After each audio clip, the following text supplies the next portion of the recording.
Capítulo 1. O desejo e o novo amanhecer. A chuva caía pesada sobre Muzutafu, refletindo caos dentro do coração de Izuku Midoriya. Ele estava sozinho no terraço de um prédio abandonado. Os ecos das palavras de Almigt, "Você não pode ser um herói sem individualidade", ainda zumbindo em sua mente como um zumbido doloroso. Ele olhou para o horizonte cinzento, para a cidade que sempre sonhou proteger. Porque, ele sussurrou, a voz falhando, lágrimas misturando-se com a chuva. Porque tudo que eu quero parece tão impossível.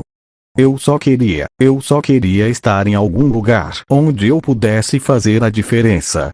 Onde o meu sonho pudesse ser real.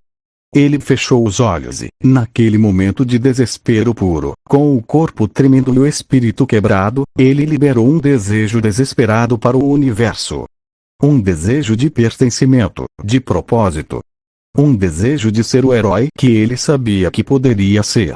Izuku não sabia, mas o universo respondeu. A sensação foi como ser puxado para dentro de um liquidificador cósmico. Uma tontura avassaladora, uma escuridão fria, e então, silêncio. Ele abriu os olhos. A chuva tinha parado. O céu acima dele não era o cinzento familiar do Japão, mas um azul límpido, pontilhado de nuvens brancas e fofás. Ele estava deitado em um beco estreito, envolto em uma manta de lã macia e cheirando a jasmim. Onde estou? Ele murmurou, sentando-se e descobrindo que a manta tinha sido cuidadosamente colocada sobre ele.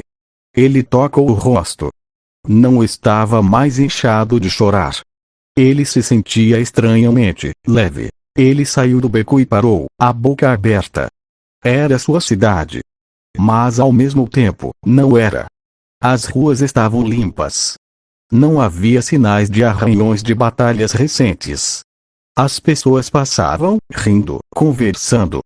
E mais importante, ninguém estava usando individualidades. Ele não viu um único brilho, uma cauda, uma mudança de forma. Era apenas paz. Uma mulher idosa passou por ele, carregando sacolas de compras. Ela sorriu para ele. Oh, querido, você parece um pouco perdido. A estação de trem é por ali.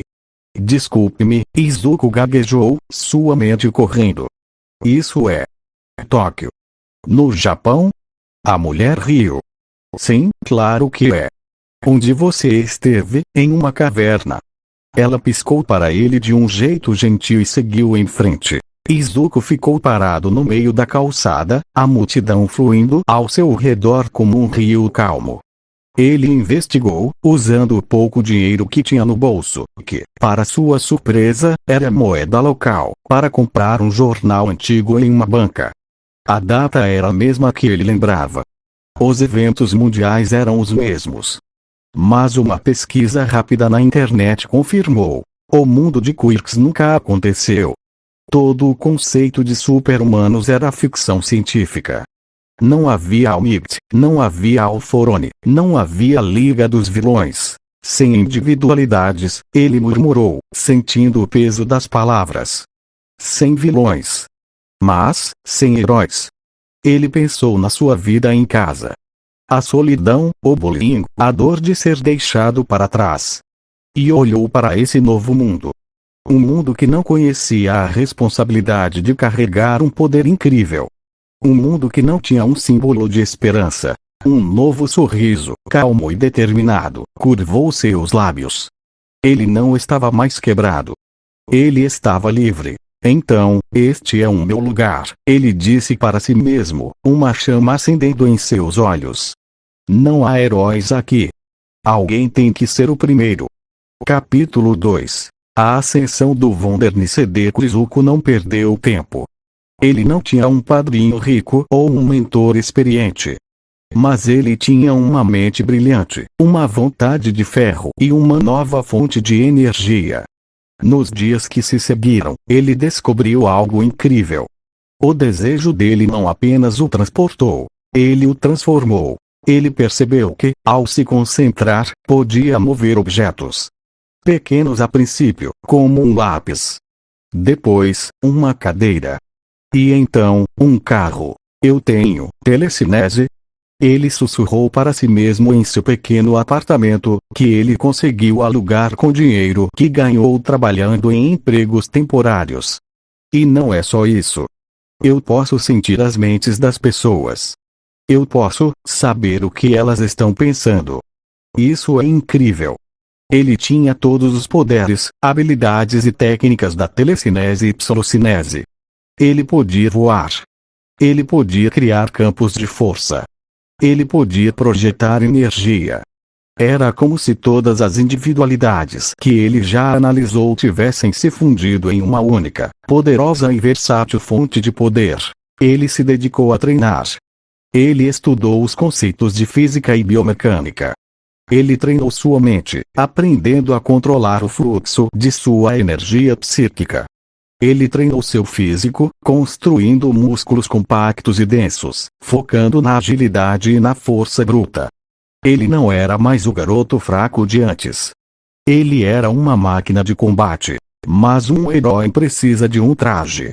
Ele precisava de algo que o protegesse, que o ajudasse a controlar seu poder e que fosse um símbolo. Ele usou seus conhecimentos e contatos que fez na cidade para fabricar seu próprio traje, usando materiais que ele mesmo projetou. Ele usou oramida para resistência ao calor e cortes, fibra de vidro para estrutura, um composto newtoniano para absorção de impacto, um material experimental que chamou de Nanovaté para autolimpeza e reparo básico, fibra de carbono para reforço, Nomex para resistência ao fogo, nylon para elasticidade e Kevlar para proteção balística. O resultado foi uma obra-prima. Um traje elegante e robusto, que amplificava e melhorava seus poderes. O esquema de cores era simples.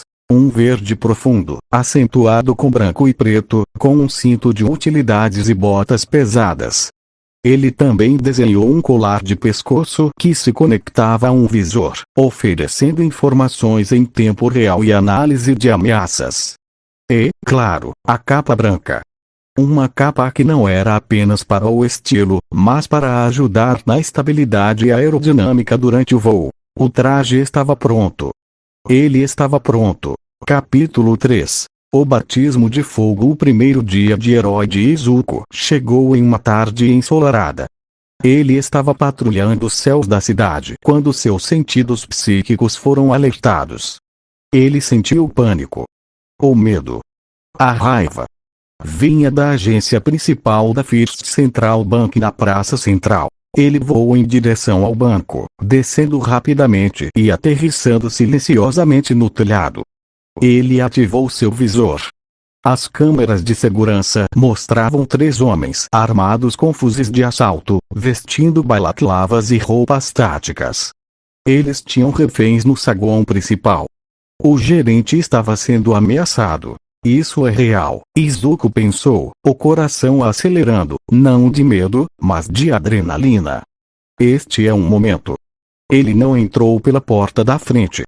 Ele usou sua telecinese para abrir uma escotilha de ventilação no telhado, descendo silenciosamente até a sala dos cofres, que ficava logo acima do saguão. Ele viu os 3 ladrões através do chão. Um dos ladrões gritou para o gerente: "Abra o cofre, seu velho. Ou nós vamos explodir você e todos esses idiotas." "Ninguém vai explodir ninguém", uma voz soou, ecoando pelo sistema de som do banco. Os 3 ladrões se viraram, surpresos. No centro do saguão, flutuando a meio metro do chão, estava Izuku Midoriya. Ele estava em sua pose de herói, a capa branca balançando dramaticamente. "Quem é você, pirralho?" Um dos ladrões rosnou, levantando o fuzil. "Eu sou um herói", Izuku respondeu, sua voz calma e firme, sem o gaguejar habitual. "E vocês estão detidos." Os 3 homens abriram fogo. Centenas de balas voaram em direção a Izuku. Mas em vez de atingi-lo, elas pararam no ar a 1 metro dele, suspensas como se presas em gelatina. Elas giravam e caíram no chão com um som metálico. "O quê? Que tipo de magia é essa?" "Não é magia", Izuku disse. "É responsabilidade." Ele levantou a mão. Em um piscar de olhos, os 3 fuzis foram arrancados das mãos dos ladrões e esmagados contra o teto, caindo em pedaços. Antes que eles pudessem reagir, eles foram levantados no ar, presos por cordas de energia psíquica. Eles flutuavam, gritando e se debatendo, completamente impotentes. Os reféns, que estavam escondidos atrás dos caixas eletrônicos e balcões, olhavam para cima com os olhos arregalados. O gerente do banco, que estava ajoelhado no chão, olhava para o jovem flutuante com pura admiração. Vocês causaram pânico e dor, Izuku disse, flutuando em direção a eles.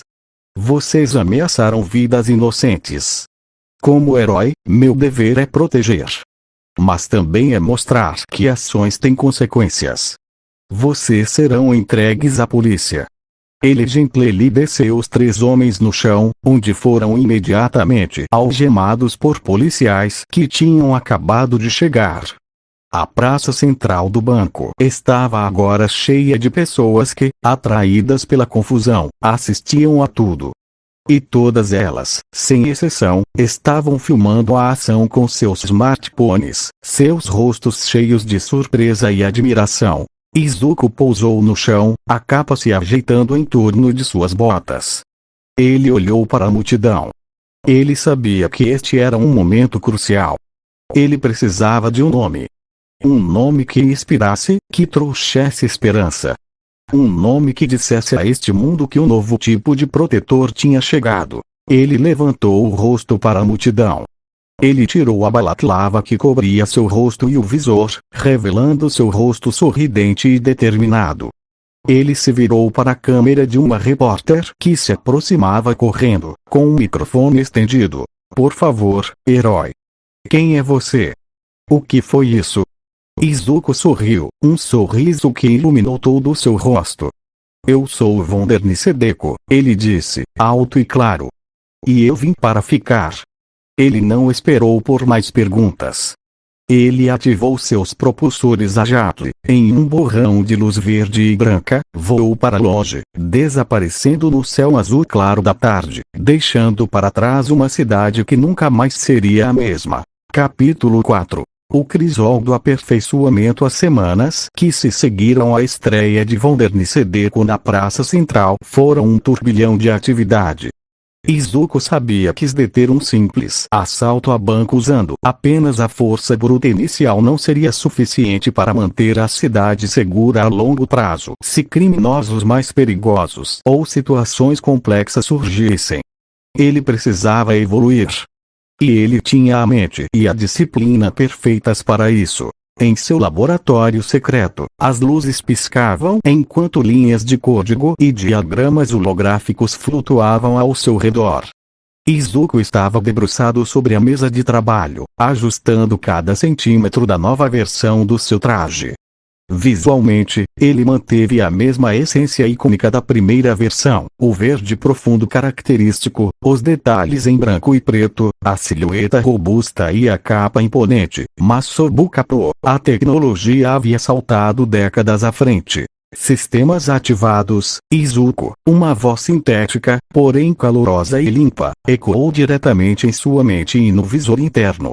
Esta era a nova IA integrada, batizada provisoriamente de Aegis. Diagnóstico completo. Todos os subsistemas operacionais. Izuku sorriu de canto, testando o visor antirreflexo. Como está o mapa holográfico e o GPS de alta precisão, Aegis? Perfeitos. Conexão via satélite estável. O tradutor automático, o banco de dados sobre criminosos e o detector de armadilhas já indexaram os registros públicos e de segurança da cidade, respondeu a IA. O traje agora contava com um arsenal tecnológico invisível a olho nu. Sensor de batimentos cardíacos, sensor químico para gases tóxicos, alerta de perigo em tempo real e um gravador de áudio e vídeo de alta definição. As botas receberam um sistema de amortecimento avançado acoplado a solas magnéticas para aderir a superfícies metálicas em alta velocidade, complementadas por um sistema de reconhecimento facial, detector de movimento e blindagem total contra descargas elétricas. Nos braços e mãos, as luvas antiderrapantes ganharam reforço estrutural de carbono, amortecedores de impacto nos punhos para canalizar sua telecinese, e um discreto dispositivo EMP de curto alcance. O cinto multifuncional escondia compartimentos ocultos para ferramentas e alimentos energéticos, enquanto a capa, resistente ao fogo, permeável, impermeável e à prova de balas, foi projetada com tecidos inteligentes que abafavam o som de seus passos, garantindo redução de ruído ao caminhar juntamente com algemas de contenção de alta resistência. Mas o hardware era apenas metade da equação. O cérebro por trás do traje exigia a maestria física e mental absoluta. Capítulo 5. O domínio do corpo e da mente na cobertura do seu prédio, sob a luz fria da madrugada, o som da respiração de Izuku era o único ruído. Inspira em 4 tempos. Segura. Expira lentamente. O controle total da respiração permitia que seu oxigênio fosse distribuído perfeitamente pelos músculos compactos que ele havia construído, fibras menores, porém densamente mais fortes que geravam uma potência explosiva sem igual. Ele alternava entre o relaxamento muscular profundo e a contração explosiva em frações de segundo. Seu treinamento de combate corpo a corpo foi exaustivo e abrangente. Izuku absorveu, estudou e aplicou os conceitos de uma infinidade de disciplinas de luta. Do rigor estântico do boxe, kickboxing, muay thai e karatê, passando pela projeção e controle de solo do judô, jiu-jitsu brasileiro, wrestling e sambo, até a letalidade pragmática do Krav Maga, sistema Ikali/eskrima.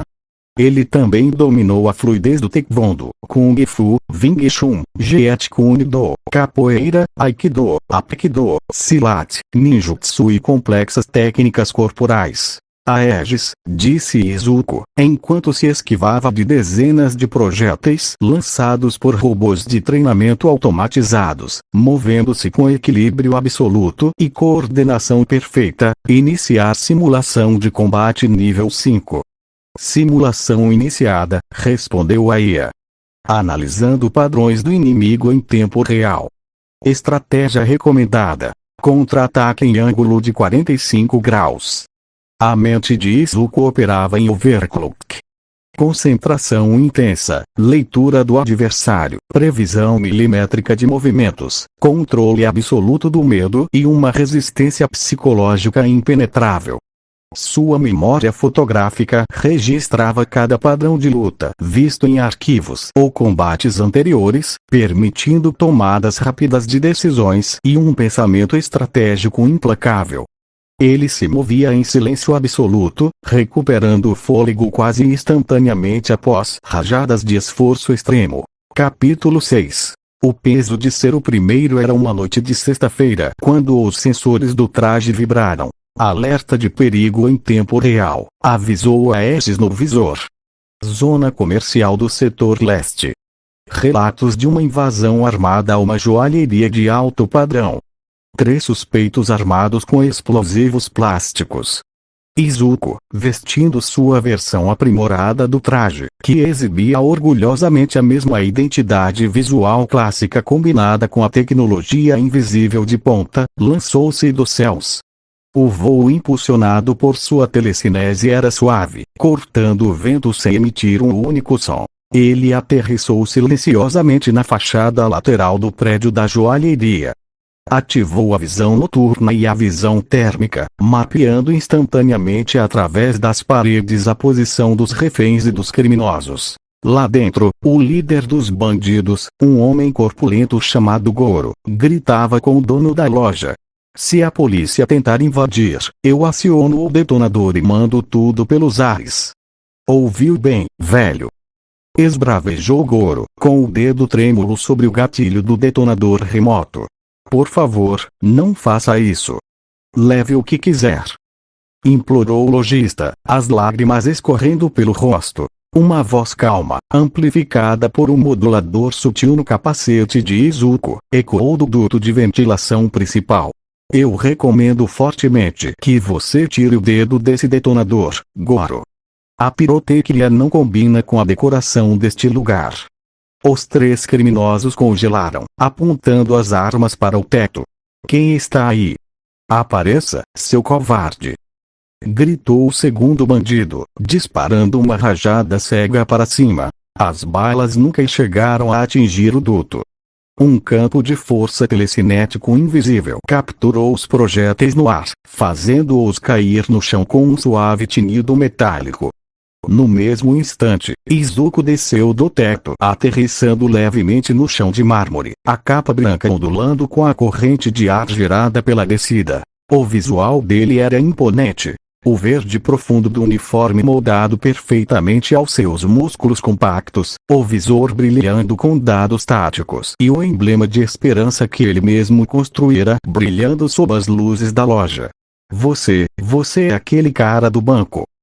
Gaguejou Goro, recuando um passo, o suor frio escorrendo pela testa. Morra! Goro tentou acionar o detonador.